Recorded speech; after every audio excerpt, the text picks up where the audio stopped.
Rescue 1122 کا قیام گزشتہ ادوار کا قابل تحسین کام ہے، جس کی وجہ سے بے شمار افراد کو زندگی کی نعمت دوبارہ مل سکی ہے۔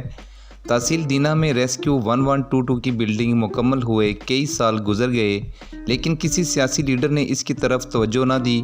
ایم این اے چودھری فرخ الطاف نے خصوصی دلچسپی لیتے ہوئے دینہ کی عوام کی فلاح کے لیے 1122 کی بلڈنگ کو فعال بنانے کے لیے آج اس کا افتتاح کر دیا ہے، جس میں عملہ کے ساتھ ساتھ 2 گاڑیاں، ایمبولینس اور آگ بجھانے والے آلات بھی فراہم کیے گئے ہیں۔ دینہ میں ریسکیو 1122 کی بلڈنگ کے فعال ہونے پر عوام نے اپنا موقف دیتے ہوئے اپنے خیالات کا اظہار کچھ یوں کیا۔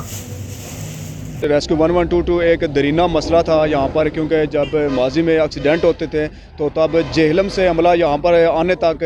جو انجرڈ لوگ ہوتے تھے وہ ایکسپائر ہو جاتے تھے۔ یہ ہمارا ایک درینہ مسئلہ تھا ہماری اس عوام کا، تحصیل دینہ کے عوام کا، تو جس کو میڈیا نے بھی بہت ہی ہائی لائٹس کیا ہے، جس پر نوٹس لیتے ہوئے ہمارے ایم این اے صاحب جو ہیں چودھری فرخ الطاف صاحب، ان کی کافی آج رنگ لے رہے ہیں، جس کا آج باقاعدہ افتتاح بھی کر دے گا۔ اور دینہ کے لیے پرمسرت موقع ہے کہ یہاں پر ایک درینہ مطالبہ تھا اہلیان دینہ کا کہ یہاں پہ 1122 کی سہولت میسر نہ تھی۔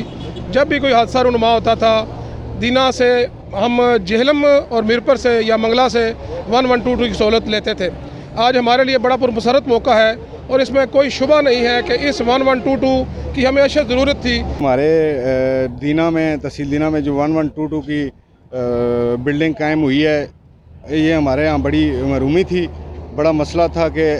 جو ہماری جی ٹی روڈ ہے وہ گنجان آبادی قریب ہے، اس وجہ سے ایکسیڈنٹ بہت رونما ہوتے ہیں۔ اسے جو ہے وہ ترقی یافتہ ممالک میں تو ہے، لیکن پاکستان جیسے ترقی پذیر ملک میں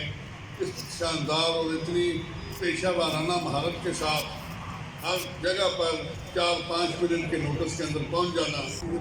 مکمل ہو رہی ہے انشاءاللہ۔ آج اسے آپریشن اچھا، ایک صاحب وہ سوال ہے کہ دینہ کے جو سواوا کی وہاں میں سب سے بڑا جو درینہ مسئلہ ہے سوئی گیس کا، اس کے بارے میں کچھ بتائیے گا کہ کب تک یہ خوشخبری؟ دیکھیے، اس کے لیے ہماری پوری کوشش ہے اور ہم پر امید ہے کہ انشاءاللہ جلد اس کے اوپر، ابھی تو کورونا کی وجہ سے آپ نے دیکھا کہ ساری دنیا میں ایک معاشی بحران ہے، تو اب اسے جلدی اور پرائمری جو آبادی کے لحاظ سے ہمیں۔ کیمرہ مین ٹیم کے ساتھ لیاقت علی مغل، K2 TV دینہ۔